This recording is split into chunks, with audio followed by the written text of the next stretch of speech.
back to the Paranoid Perspective. I am Jake. And I'm Sarah.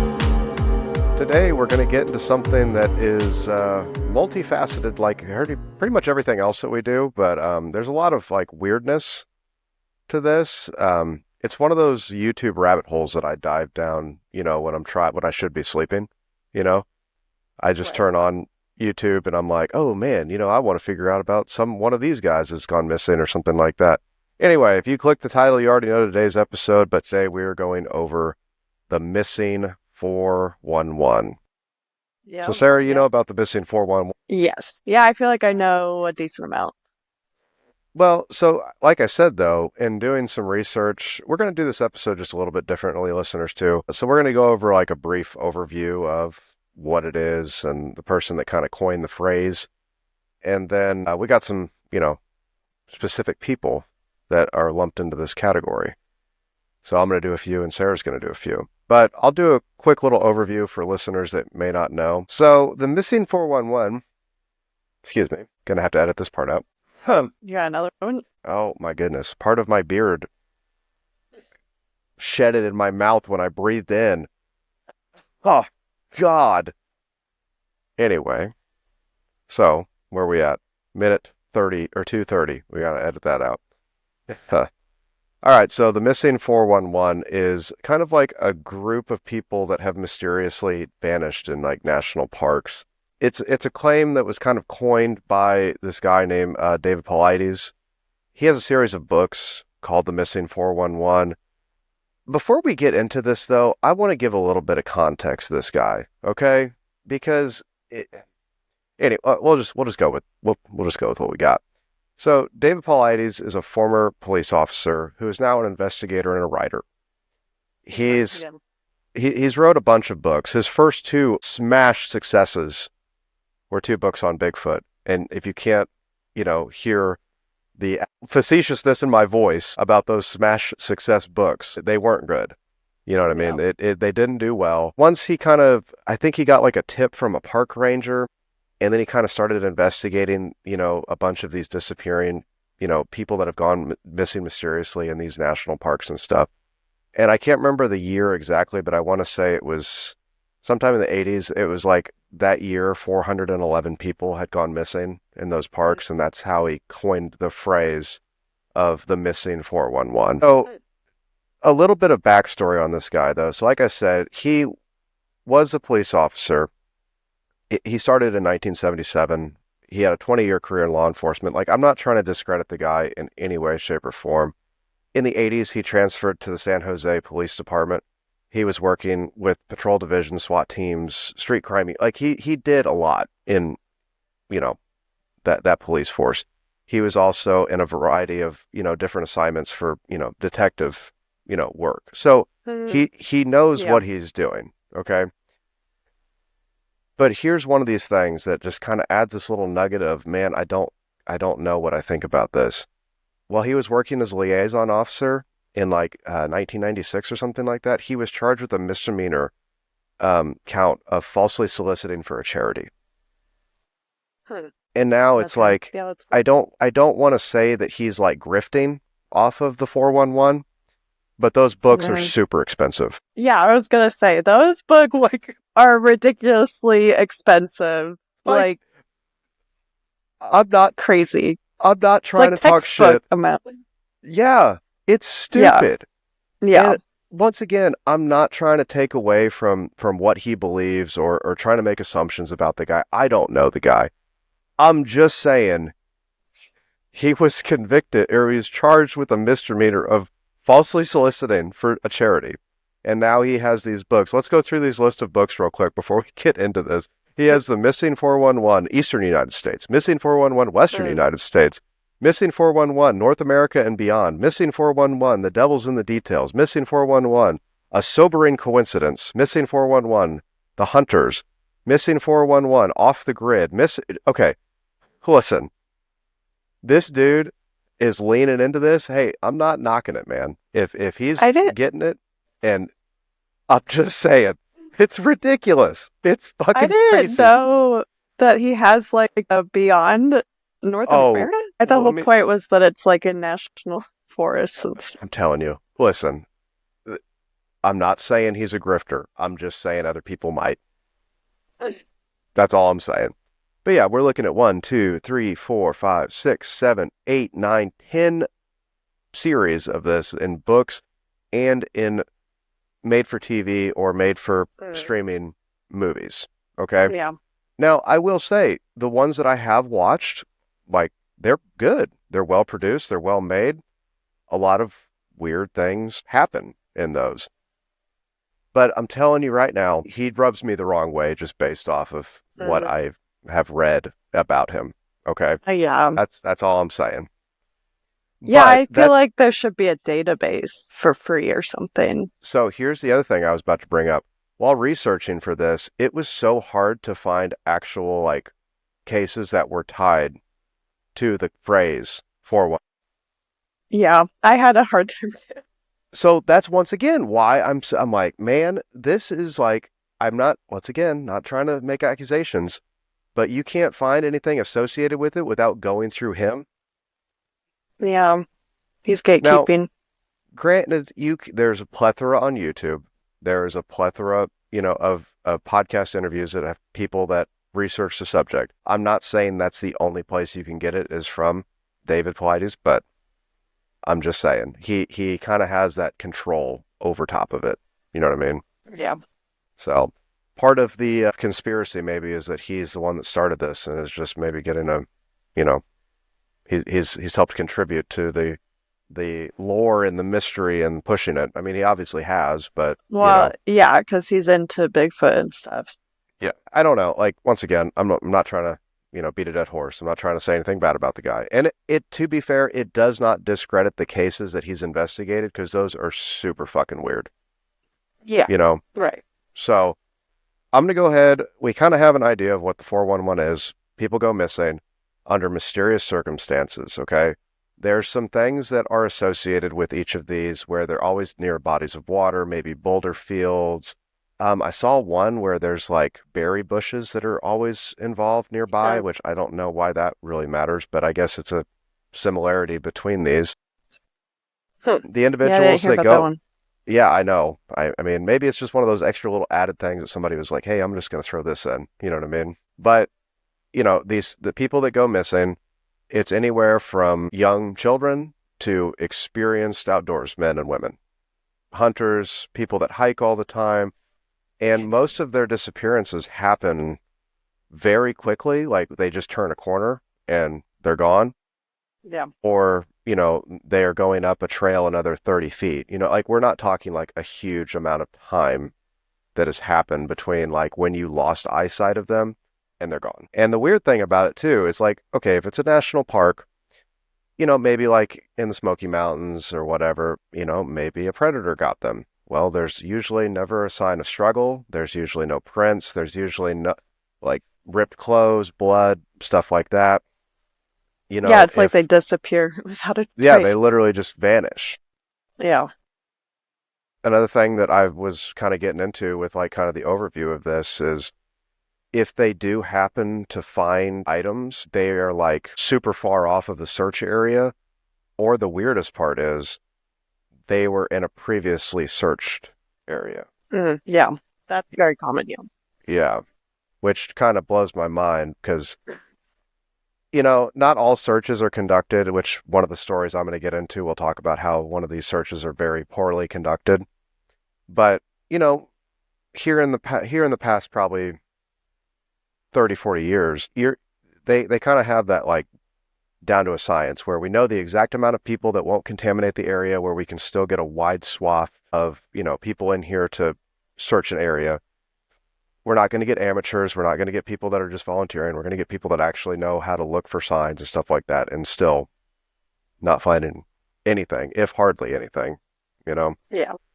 So that is kind of the base overview. I mean, there's so much more we could go into with that, but since we have a bunch of stories here, I've got a few, Sarah's got a few. I think we should probably get into a handful of these stories. You want to go first, Sarah?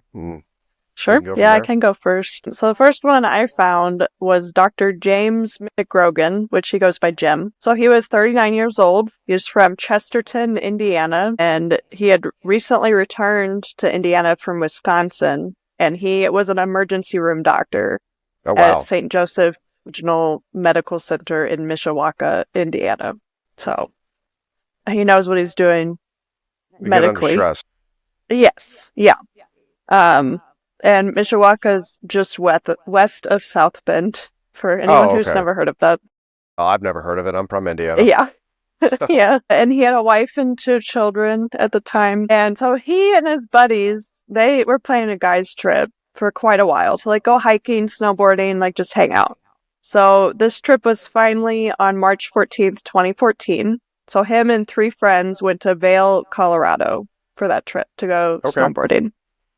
And Vail is like a small town at the base of Vail Mountain, and it's the center of a ski resort, which is within the White River National Forest. So it is within one of those national forest park kind of things. Jim was very experienced outdoorsman, and he was a medical doctor, so he was well equipped for this trip. He had packed like extra warm clothes and an avalanche beacon.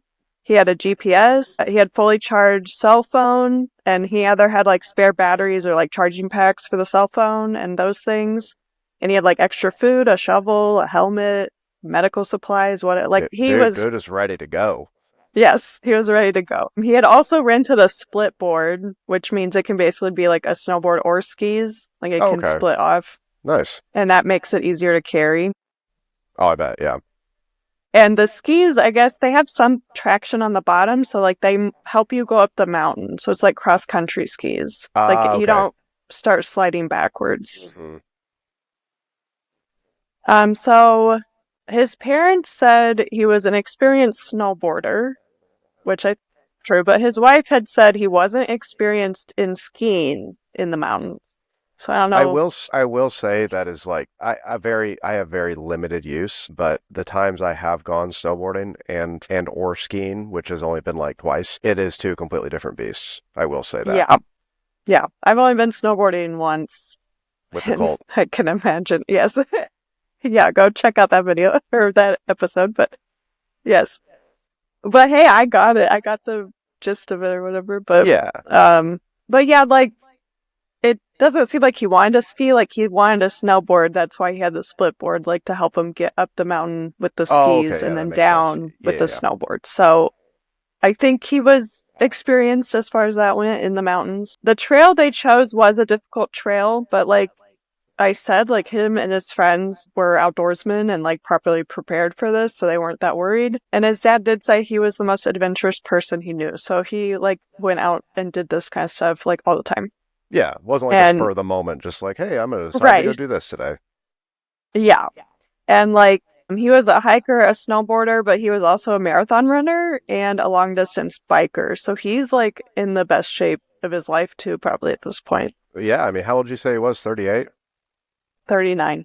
Oh, 39. Yeah, I mean, so he's kind of getting up in age, but I mean, as far as like being in shape, like that's like still in your prime. You know what I mean? Especially if you work out all Yeah, the time. right. Yeah, and I do think he was in better shape than his other friends that went on this Sure. trip too. So Vale is at 8,150 feet elevation, and they picked the Eisman Hut Trail, which that's a 9 mile trek with a 3,000 foot elevation change. So it's like, it's pretty difficult. Yeah, yeah. Yeah. But especially for someone from Indiana, like, Yeah. I don't know where his other friends are, but That's a so completely different beast. yeah. But yeah, they're not deterred by this. That's what they wanted to do. So they either took the Spraddle Creek Trail, which is like the typical winter trail, or the Middle Creek Trail. Like a lot of people, they don't know which one they took, but it doesn't really matter. Like they're both about the same Yeah, it's not difficulty and like stuff. one is super easy and one is, the most hard Right. thing you've ever done in your life. Yeah. Yeah, that would be unfortunate. Right. But yeah, both of them were heavily used by people during that day. It's not like they were the only people on this trail. And like both are well marked and like have compacted snow for the trail. So it's like pretty obvious if you're on the trail or not. Well, yeah, there's no getting Yes. off of it and being like, oops, I don't know where I'm at. Well, yeah, because like on the other sides of the trails, like 3 feet of snow at least, so you would Right. just fall into it. Yeah. So at 8:40 a.m. they hit the trails and the weather was decent. They had good visibility and I think I read it was like around 30 degrees Fahrenheit, so like I guess a good day for hiking in the winter. I don't Yeah. know. Still I seems mean, cold. if you're moving, it's fine. Yeah, yeah. So yeah, later it did snow, but like the first hour and a half, it was fine. And his friend, after an hour and a half, wanted to stop and take a break and like take in the scenery. But Jim didn't want to stop, which is why I think maybe he was in better shape. Like he just wanted to keep going. Right. So at 10 a.m., they decided to stop and he decided to continue on. And like his friends were like, all right, we'll catch up with you because it's just one trail.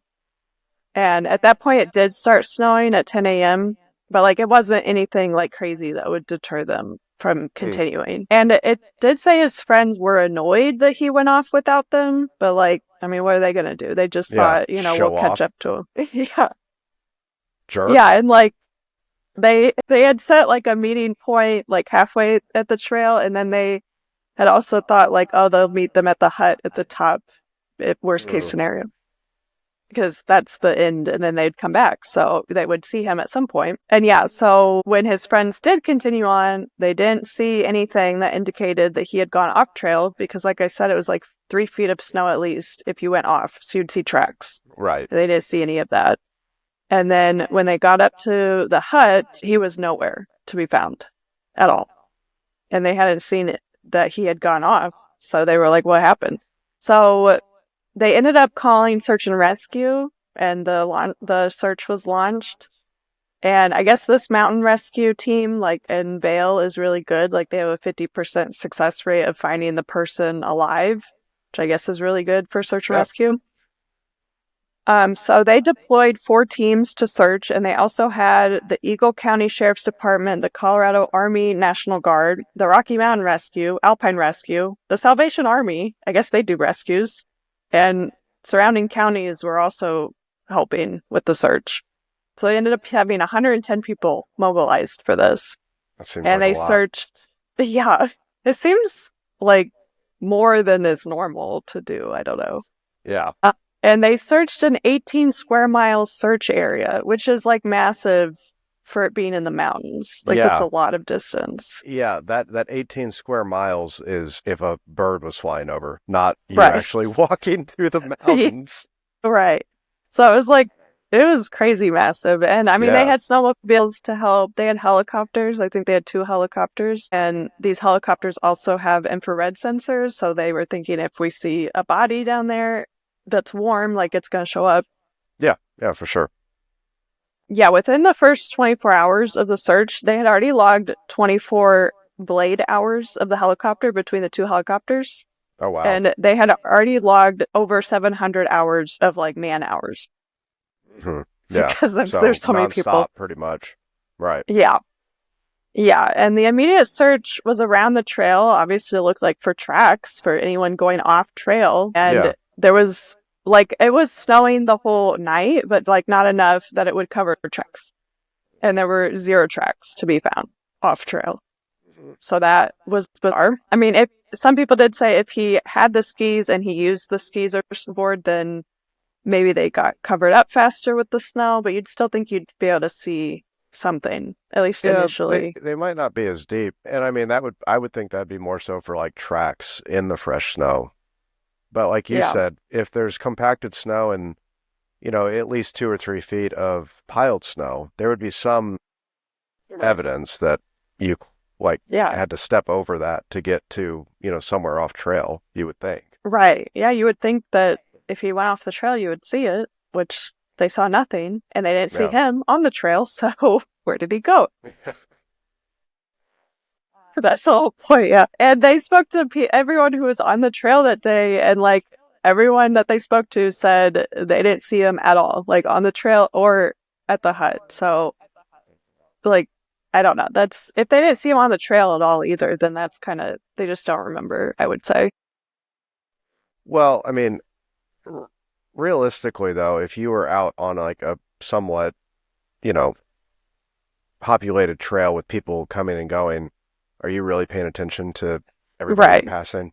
Yeah, are they really going You to know, notice? I'm not sure what he was wearing, like if it was a certain color that I maybe mean, was, but whatever. Yeah, even who's going then to though, notice? he's probably wearing what everybody else is wearing to a similar, at least a similar enough wardrobe. Yeah, You know. right. Yeah, so they're not reliable. But apparently there was a phone call made like just a few hours after he went missing, like from his phone, I guess, but there was no sound at all. And it had said it was a 16-second phone call, so I'm not sure like if it just rang for 16 seconds and then he hung up, Uh, or if it yeah. connected but there was no sound, or like if he left a voicemail and there was no sound. It wasn't really clear on that. But there was some kind of phone call from that phone. And I don't know who it was to either, but also like he had an avalanche beacon, which is also a two-way communication thing. So like why Oh didn't he yeah. use that? He didn't use that at all. So Yeah, you could, well, even if you wanted one way, you could have just been sending pings out that would be picked right. up. So, Yeah. So he didn't do that at all. And I mean, a lot of people thought maybe he went to the hut and then just continued over the mountain past, because then the trail's not there anymore. So maybe that's how he mm, disappeared. But like, it'd still be a lot of snow up there to go right. down the other side. Like, I don't know, you'd still think you'd see something, but. And they also use search dogs, which the search dogs failed to pick up any scent of him, which is pretty common in these cases. So the first like 4 days up to March 18th, like it was good weather for the search mostly. But then on the 18th, the weather like turned like really bad. So they had to suspend the search at that point. Then at that point too, it had like 8 feet of snow now in the search area. So like now any tracks would be covered up. Yeah, you're not gonna see anything now. Yeah. But at that point, like he was presumed dead because he didn't use any more communications at all to be found, and it had been 4 days. So like they assumed he was either very incapacitated, like couldn't use that at all, or he had died somehow. Yeah, I So now mean, they were just looking. really, at 4 days, man. I mean, especially in that sort of Yeah, environment, I mean, likelihood is pretty slim. right. Yeah. I mean, even though he did have a lot of supplies, but still, it's like probably. Yeah, And then they fully suspended the search on the first because they literally had found zero evidence of anything, so they just couldn't keep looking. yeah. So on April 3rd, there were some backcountry skiers in that area, and they found a body at Booth Falls, and this was later confirmed to be Jim McGrogan. And Mm, he had a severe head injury, a broken femur, and broken ribs, which was like similar to if he had fallen from a great height, which he was found at the base of an ice chute. So they're thinking he went off this ice chute somehow and like fell, and and that's how he fell. died. Yeah. Yeah. But he was missing his boots, coat, and gloves, but he had his snowboarding helmet on, but he still had a head injury. So I was like, how does that make sense? Well, depending on how he fell, I mean, Yeah, those helmets maybe. aren't, I don't know. I mean, I guess if he hit really hard, it might not be too unreasonable to think that, but Yeah, I that guess if still he seems odd. fell head first or something. Yeah. Yeah. Yeah, and I mean I couldn't find like if his helmet had any like markings, as if it was like it sounded like the helmet was like totally like pristine, I but he still had I a head see what you're injury, saying. so Yeah. So somebody yeah. like hit him and then put his helmet back on. Yeah, or if he fell without it on but then put it on after, if he was conscious enough. Mm, I don't know. If he yeah. was like, "Oh, that was bad. I should have had a helmet on." But he's Should also a I'll put it. doctor. Well, that's what I was about to say too. You know, you would have had the presence of mind of if he had the presence of mind to put his helmet on, he would have known not to mess with his freaking head. Yeah. Right. Or he should have been wearing it anyway because he's a doctor. So I don't know. Maybe the fall was just that bad. But Booth Falls is 4.5 miles east as the crow flies from the trail he was on. But also, like other cases, this area had already been searched because it was within the 18 square miles and he wasn't there. So somehow his body appeared there after the search, I guess. And his snowboard was found by his body as well. And his Mm, backpack was also found. which had all of his supplies. It had his GPS. It had the avalanche beacon. It had his phone, which his phone turned on fine and still had some battery when they found it. So how did he have all that stuff and not use it, except for that 16-second, whatever that call was? Yeah.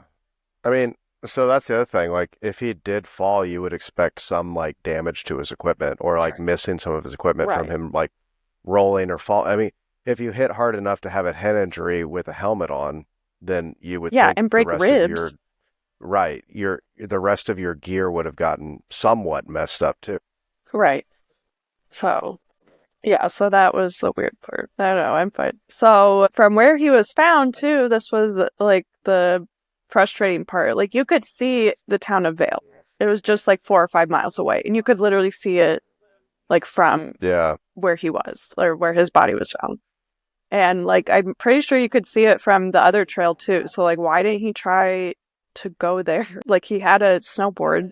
Like, I don't know. He Yeah, didn't even try to go to the town, I guess.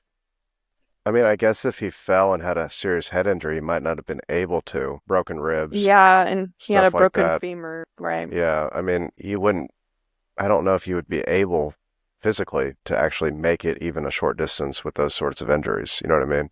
Especially in that sort of terrain, you know? Yeah, that's fair. Yeah. But yeah, for him to end up at Booth's Falls, like it's 4.5 miles as the crow flies, but he would have had to go 1,000 feet in elevation up and down continuously if he had walked straight. So like it would have really been like 14, like 12 to 14 miles from like Right. the trail he was on to where he was. So like again, why even go all the way over there instead of going to town that you could see the whole time probably? Like Yeah, it just doesn't really make sense. well, are there any like theories as to what the deal was besides like him falling? I mean, like, 'cause that's what I'm saying. Like, a lot of these, like, if they are found, they say they're like, oh, well, they slipped and fell, or they were, an animal must have got to them or something when they just find like, skeletal remains or something like that. But Right. it's the location of these people and where they went from where they disappeared from that doesn't ever seem to get answered. Right. I mean, there's not really an idea. Like, they said everyone he went on the trip with didn't really have any motive or anything to, like, Well, get rid of. I mean, there was, I don't know. And, like, obviously it wasn't an animal. I mean, it does look like he fell, but he just walked until he fell off a cliff. Like, I mean, well, and I don't want to make like assumptions here, but I'm also trying to be thinking about this objectively. There are plenty of people that do want to just disappear and they will just walk out into the woods and that's how they're going to end their life, you know what I mean? yeah. So, I mean, But there was, I mean, to have no tracks, it's just how. well, that's true. I'm not like I said, I'm not trying to say that to explain the whole thing. I'm just saying why he No, ended yeah. up so far away from, where he disappeared from. You know what I mean? So, Right.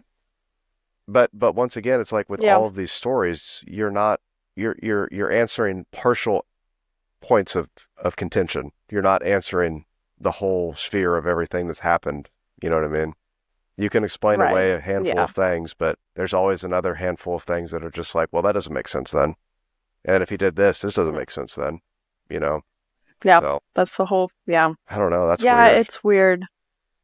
I did make a list of, I don't know if you did this, I should have told you, but of like what the missing 411 characteristics are for the case. If you want me to Yeah, list them let's do it. for this one, it's in a national forest. There's a steep elevation change. I guess that's part of it. I didn't know that. Dramatic weather change that prevents the search from continuing. It is by Booth Creek, which there's boulders there, but I don't really know how close it is to that. But like Mm, boulder fields, it's often around there. I guess the Rocky Mountains in general is one. The dogs couldn't pick up the scent. Oh yeah, did I say he was missing clothing? Did I say oh that? no, I don't think so. He was missing clothing. I didn't say that. He was missing his coat, boots, and gloves. I don't know how I missed that. No. Well, he's missing his coat, Yeah, boots, he and gloves. was. Yeah, he was missing that, but all of his backpack supplies were still there. But I guess like any missing clothing, but especially the shoes. I guess Right. that's common. And then obviously being found in an area that was already searched and like way off the original area. Yeah. Well, and I don't think when I was looking for some of these, even though I had to buy, a subscription to David Paulides to get any information, those were all super common themes to, Yeah. especially the thing that gets me is like the weather change too. You know what I mean? Like Yeah. to have that happen, and I understand you're in a national park, certain times of the year, you're gonna have these massive rainfalls or these massive snowstorms or something that happens. It's just nature. But it's Right. also quite the coincidence that when we have a missing person, that's when it decides to happen. You know what I mean? It's supernatural. There's Super a or creature that controls the. supranatural, Yeah. even crazier than super, you Yeah. know? I don't know.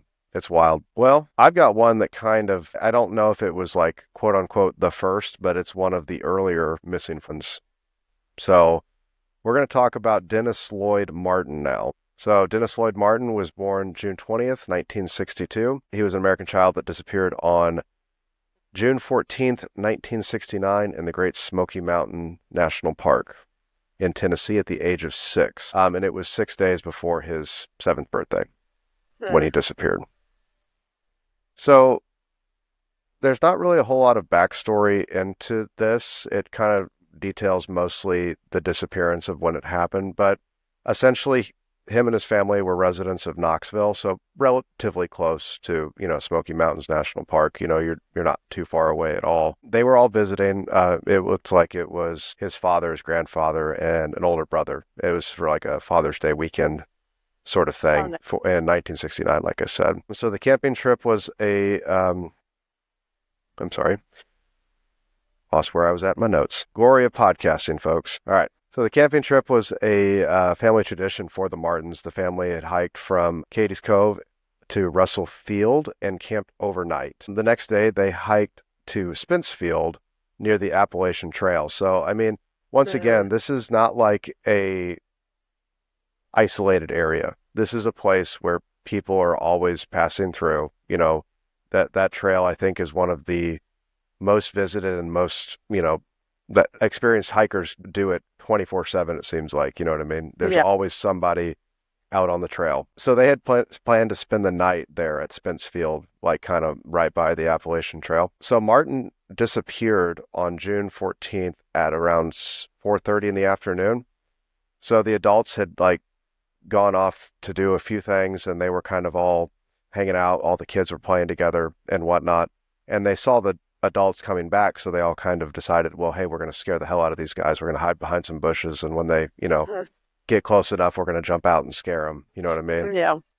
So there wasn't a lot of detail in the actual internet research I did, but when I was listening to some YouTube videos of about Dennis Martin, I guess a bunch of the kids decided to say like, "Hey, we're going to hide over here, but we want you to hide over here," because Dennis had a bright red shirt on, and he Hmm. thought if Dennis was with them, it would give away the position, so Right. they wouldn't be able to scare the father and the grandfather that were kind of coming back from doing whatever they were doing, which I can't pin down what they were doing. It just says they weren't there, which kind of is weird, right? And not Now, there at all. I thought they were like getting food ready or something. I think that's what it is, but the way that it made it sound like is they weren't there. Now, I could have like misread that Hmm. or misunderstood what they were saying. I'm sure they were within the area. I don't think they just left them at the campsite, Right. Yeah. but To go get firewood or something. right, just something, to go over. Anyway, they're all probably still within earshot, like I said. They're not super far away. So, they hid in the brush. Kids jump out, scare the parents as their, kids do. Everybody's laughing and having a good time. And then they realize that Dennis is not present. They have no Hmm. idea where he's at. And the bush that I guess he hid from was just about as far a distance, maybe kind of a wide trail. Like we're not talking more than, 10 feet. You know what I mean? Just behind some brush that was just on the other side of the trail. Yeah. So, like any parent, father, whatever would do. His father sees that he's not there and starts searching for him, and typical stuff of just saying, "Oh, hey, Dennis, where you at? Dennis, hey, come on, man, we're all ready to go." And, it increasingly becomes aware that he might not be in earshot, really starts freaking out. And, his father starts running down this trail that kind of led out of that field because he's thinking, well, it's only about a 2 mile trail. There's no way he could have gotten, that far, And after several hours, they could find him. So they started asking the park rangers for the National Park Service to, help facilitate some sort of search. Yeah. So the area where Dennis had disappeared, it was once again marked by steep slopes, ravines. There were a lot of wild animals in the area, such as copperheads, bears, feral pigs, bobcats, all the typical wildlife that you would expect in the Smoky Mountain area, you know. Sure. Yeah. And to kind of add a little bit of extra coincidence, a downpour shortly broke out after Martin's disappearance, dropping about 3 inches within Oh, a wow. matter of hours. So, in that sort of area, you're talking washed out trails, you're talking streams to flood. The Yeah. temperature on that night of June 14th dropped also significantly low to almost 50 degrees Fahrenheit. Oh, So wow. Yeah. quite the weather change, and this is within the first hours of him being missing. Right. So, Yeah, that's crazy. yeah. So that's one of those ones where it kind of freaks me out because once again, so close, and that weather change is what really got me. Because you're thinking June, even in the Smoky Mountains, like it's middle of summer. You know what I mean? Right. Yeah. Like Yeah, to have that's, a 50 yeah. degree day in the middle of summer, especially in, you know, eastern Tennessee, that's kind of wild. And I mean, I'm not saying it doesn't happen. I'm just saying that's quite the change. I guess I don't know what the temperature was beforehand, but for them to note 50 degrees, I feel like it had to have been a pretty significant drop. Yeah. Yeah, that is crazy. Something, the weather, man, they don't want you. The weather doesn't want people to be found. The weathermen don't want people to be found. I meant the weather, man. I know. Just the Man, weather. the weather, That's a man. conspiracy. So Oh, this yeah. is this is one of those where they had so many people looking for this child. And when I Yeah. say so many, I'm talking you had the park forest rangers, you had local law enforcement, you had state law enforcement, you had the National Guard, you had a contingent of Green Berets that were on maneuver in that Oh, area. wow. This was 1,400 people were involved. Wow. Yeah. 1,400 people. And see, that's kind of what I was talking about at the head of the episode, where we're talking about where if you have too many, it can contaminate that search Yeah. area. To combine that with the weather, the washed out, trails and stuff like that, any footprints that might have been found were probably just Mm. trampled by everybody that was there. You know what I mean? Yeah, that's true. So it was kind of one of those. It's kind of a good and bad thing because that was one of the case studies that the Park Forest Service decided like we need to put a cap on how many people can actually help with search and Mm. rescue. We need to put a cap on who can actually attend. Like we just don't need, you know, random people showing up here. We need people that Yeah. can actually do it. So that is one good thing that kind of came out of that. But footprints were eventually found in the area, but they were dismissed from the possibility of being Martin's by park official who determined that they would have been left unsaid by a Boy Scout troop participating in a Mm. camping trip in that area. So, But that being said, they were child-sized footprints that led to a stream and disappeared. mm. And according to what I was, kind of reading, the tracks indicated that one foot was barefoot while the other one Oh, wow. was in an Oxford, so like a type of shoe, more of like a, oh, what would it be? I'm trying to think of how I would do it. Anyway, it was what Dennis was wearing. The Oxford Isn't was it what like a boat shoe? I think so. I don't know that for sure though, but it's what he was wearing. So he Wow. had And one with the Oxford and one with no shoe. how did they rule it was? Boy Scouts then. See, I mean, how that's is he what I, gonna miss a foot or not a foot, a shoe? well, that's the other thing. Like, and when I hear it, they said it was by a Boy Scout troop participating in the search. I'm sorry, I forgot to mention that. But so there was a Boy Scout troop participating in the search. But once again, Mm. like you said, if they're participating in the search, they're with other people. Somebody had been like, dude, put your shoe on. What are you doing? Right, yeah. How are you gonna You, not have a shoe? yeah, nobody's going to say, don't worry about it. Hey, man, just walk with one shoe on through the woods, in the mountains of the Smoky Mountains, you know what I mean? Where there's copperheads and other Right. things that can mess your feet up, you know? Yeah, that's crazy. But so there's one thing that, and once again, kind of hit on the barefoot thing. There was a report from, where is he at? A park ranger named Dwight McCarter that believes the prints likely belonged to Martin, as the tracks were not part of the group from Boy Scouts, and none of the Boy Scouts were searching barefoot. So, Right, I mean, exactly. like, come on, man. Like that's one of those weird things that why would the Park Service rule it out? You know what I mean? Like that doesn't make Yeah. any sense why it would. Anyway, it's just Mm. super weird. But by June 22nd, so we're talking about 2 weeks. Well, yeah, about 2 weeks. 56 square miles of ground had been covered. And in that area, that is insane. Now, Yeah. granted, there were 1,400 people, so it's a lot easier to cover with more people. But then more than 1,000 searchers continued to look until June 26th, when the search was kind of cut back, and it was eventually abandoned on June 29th. Yeah. I mean, because you got to think he disappeared on the 14th, and you're looking at a 6-year-old out in the middle of the woods. Right. The likelihood that if you're going to find him, you're not you're looking for a body at that point. You know what I mean? I mean, you were probably looking for a body Yeah. long before that, but Right. but And if so the they didn't search, really find anything. right, there was nothing besides the footprints that what really found, and it led to a stream. So once again, we're talking about the water that's associated with this. Yeah. So, but as of 2022, this is still one of the longest searches in this Great Mountains National Park. So people are still actively looking for Oh wow. remains Mm. of Dennis Martin. So I kind of thought this was funny because there's a few theories, and I'm going to start with probably the two most logical one, and then we're going to get into the fun one. So the first theory is that he became lost and perished from exposure, more than likely not long after the first night. You know, Unfortunate reality, especially with that kind of temperature drop, being wet, hypothermic, Yeah.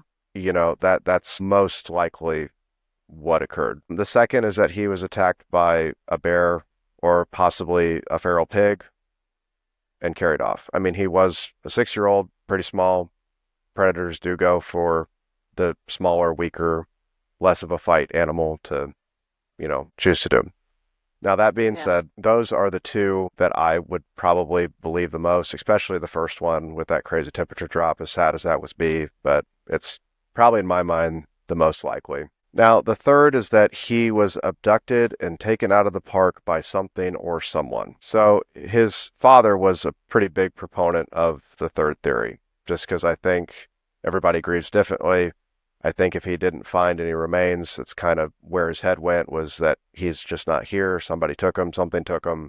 There is a weird thing. On the afternoon that Martin disappeared, there was another tourist called Harold Key and his family, and they heard, quote, enormous, sickening scream. And shortly thereafter, witnesses saw an unkempt, shaggy, rough-looking man running up near the trail where the scream had came from. Kay also claimed that the shaggy man was carrying something over his shoulder. No. So maybe took him? So this is where it gets into like the weird kind of things. There's I haven't watched too many of this, and I'm probably going to dive deep into it, about possible feral people that live in Mm, yeah. the Smoky Mountains. In the cave people? Like The cave what's the people. movie? Like the The Descent? Is that what? descent. Yeah. Well, and before we kind of talk any more about that, there's a good picture that I'll throw up on social media for everybody to see. A lot of these disappearances happen near these massive cave systems. you know. Yeah. So I'm not trying to say that there's a subterranean offshoot of human beings living in cave systems, taking unwilling people to the depths of hell or wherever they go, but Yeah. just saying it's kind Cannibals of a too. coincidence. Yeah. Yeah. Well, that But might be a future episode. maybe, maybe. But no, that's kind of the three theories that I kind of came across. The last one, man, there are so many crazy people that go into these wild Yeah. offshoots. It was just kind of overwhelming when I was trying to do some research Right. Yeah. on how this actually happened. So, Yeah. I mean, I would say he probably wandered off because he's a 6-year-old and yeah, probably yeah got lost and but then I mean people they can't find remains of people even though I mean that happens so many times but he should be nearby I would think because he can't get that far but well, who knows I mean if it with it raining too he could have got washed away somewhere and I was gonna say if it wasn't, the exposure, yeah hypothermia, something like that, the shoe or the footprints walking that disappeared at a stream. right There was 3 inches of water that rained down within a couple hours, especially in the mountains. That's going to cause rivers to rise, streams to rise. If you have a 6-year-old that's not a strong swimmer, it'd be too easy for that person to get washed away. Even yeah if you are a super strong swimmer, getting caught in a current of a river, likelihood is probably not that you're going to make it out of that river, you know, yeah yeah and it could be anywhere in the river then and stuff miles so down, yeah you know, right so that yeah there's no telling. Well, with us coming up with about 10 minutes left in the episode, I know we had a couple more, so maybe we can save this for a part two. But what do you think? What do you think's up with this, Sarah? I want to spend the next little bit of this. What do you think's up with all these? Because I know I don't want to like overgeneralize or anything, but I kind of want to know your thoughts on the 411. yeah I mean, I've heard so many different stories that I feel like they're all different things. Like they're Right. being lumped into as a missing 411. Like who knows? Maybe something is feral cave people who eat people, I guess. Sure. But not all of these. Like I don't know. I feel like there's just so many unexplored areas still. Like people could easily go missing and never be found. Look, man, I think it comes down to the hubris of the society that we live in, where we're comfortable and we don't have to worry about anything. And then you go out into nature, and nature doesn't give a fuck about you. Yeah. And if you scratch your arm on the wrong thing and you get infected, or something, your wound gets infected, something as simple as that can kill you, or let Yeah. alone an animal, or let alone like you fall down a ravine and you break your leg. It could be a death sentence. You could sit there Yeah. and die of exposure. You know what I mean? Right. I don't think it's as easily explainable as or just, throw that out and just say, "Oh, well, yeah, that's just people just go missing." You know what I mean? Like there are some weird things that happen with it, but I think the majority are probably just like you said, lumped into this category to exploit for another book or something, you know? Yeah. Yeah, I mean, there's got to be like sinkholes and stuff. People just fall through a hole and you're Sure. never going to find them again. But Yeah. some of these definitely are like weird for sure. The, Like what's going well, on. But the ones that get me really are where, like we kind of talked about, that they were found in previous searched areas. yeah. That's what, like, I understand that you can't be probably as thorough as you would like to be, but you would think if you're looking for somebody, you Yeah. wouldn't overlook where they're Right. at. You know what I mean? And I'm not Especially if saying someone that's not else finds them. I mean, right. There's other ones that I've heard that I was kind of researching and trying to figure out which ones to do for this episode. And there's ones where they'll find just like boots somewhere and a backpack somewhere else, and then like mm, it's like they like took off their belongings like incrementally for some reason. You know what I mean? But like right. nothing's Yeah. disturbed, so it's weird. Yeah. So I mean, some of it does give me serial killer vibes to just dump them sure. where they've already been searched. Well, I feel like, yeah, there's a lot of different explanations that all of these right now are just because they're unknown, but there's got to be different ones for different cases. yeah, I don't think you can just say that this is what it is. And the problem Right. is with the 411 series of books is David Paulides has fallen into that category of person of I'm just asking questions. I'm not giving answers. I'm just asking. Like, dude, okay, I get it, but it once again, it seems like a grift when you're just sitting there Yeah. and you're just saying it's like that wild-haired dude on History Channel, the aliens, or Yeah. whatever. Like Yeah. that's what it reminds me of. You know what I mean? And what could it Yeah. be? Especially Aliens. because like a lot of, I mean, I've looked on Reddit and everything and YouTube, and it's like the place he wants you to go to is kind of supernatural, it seems like. Like some people have said, like, he's really saying, like, oh, there's no natural reason for any of these, so it has to be supernatural, like Bigfoot, because he's Right. obsessed with Bigfoot. So, Hey, I'm cool with it, man. If that's what you want to get behind, go for it, dude. But that being yeah, said, they can't all out be of Bigfoot. yeah, right. I mean, the thing is, and what I'm not trying to say that like there's not weird disappearances that happen with crazy circumstances. I'm just saying most of them have a normal explanation. Yeah.